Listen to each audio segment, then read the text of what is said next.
Ito guys, ngayon magpapalit tayo ng stud. Ito, stud bolt. Naputol kasi siya.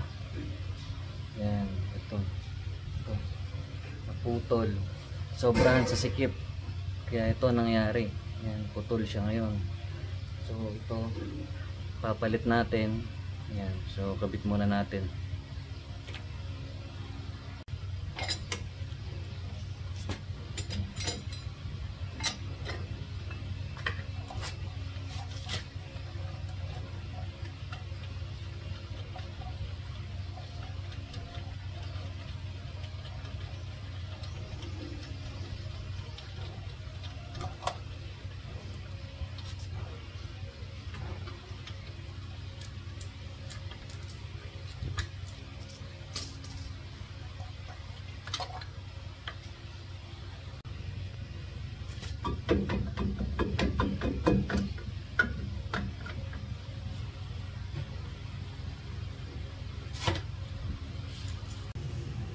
So ayan guys, so ito yung naputol na stud.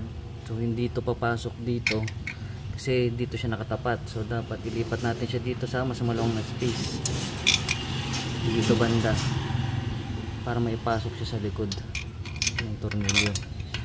Yan. So yan. Kailangan natin itong ikutin para maitapat tong butas na to dito. So, ikutin muna natin. Ito guys, pwede natin ikutin.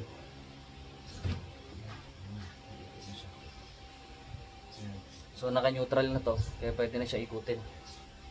Basta guys, alalahanin nyo lang lagi, kailangan laging safety dun sa ilalim, no?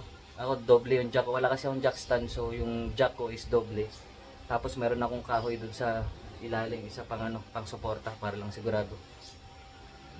So ito, naiikot na siya. Okay, so nakatapat na siya sa butas.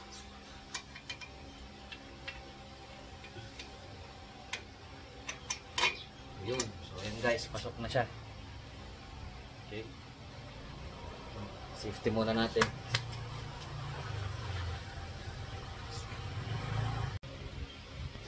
Ito guys, kailangan natin ipasok to. Yan, kailangan natin siyang ipasok para mahila yung stud.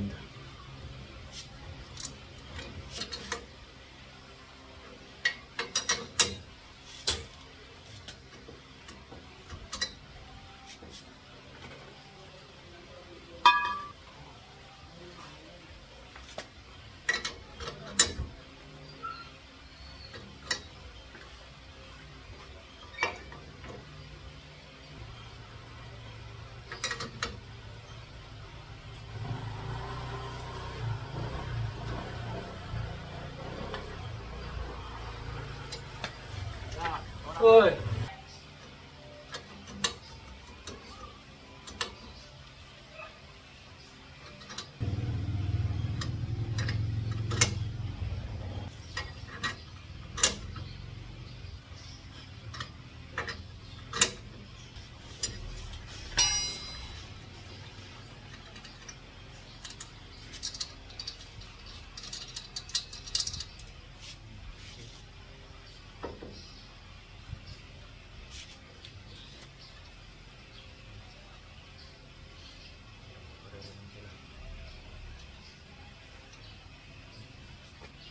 Okay guys, sakto.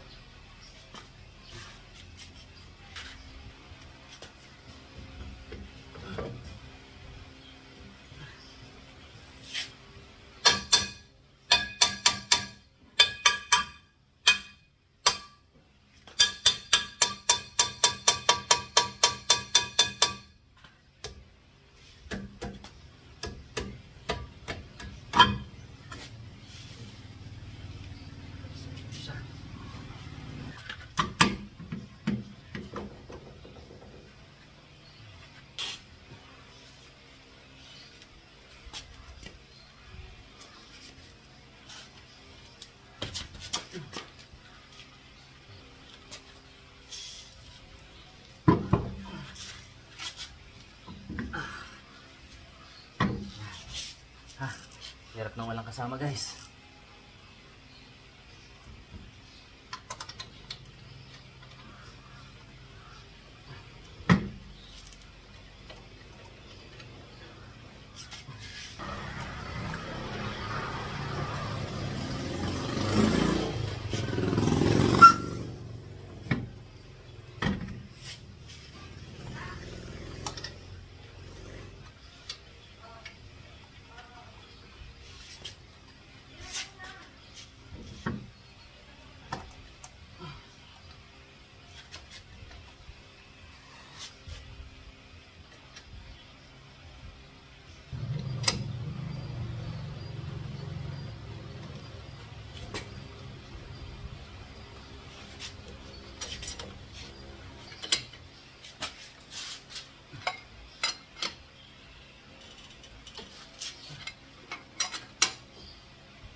guys, napakadali lang mag DIY ng ng pagpapalit ng stud bolt.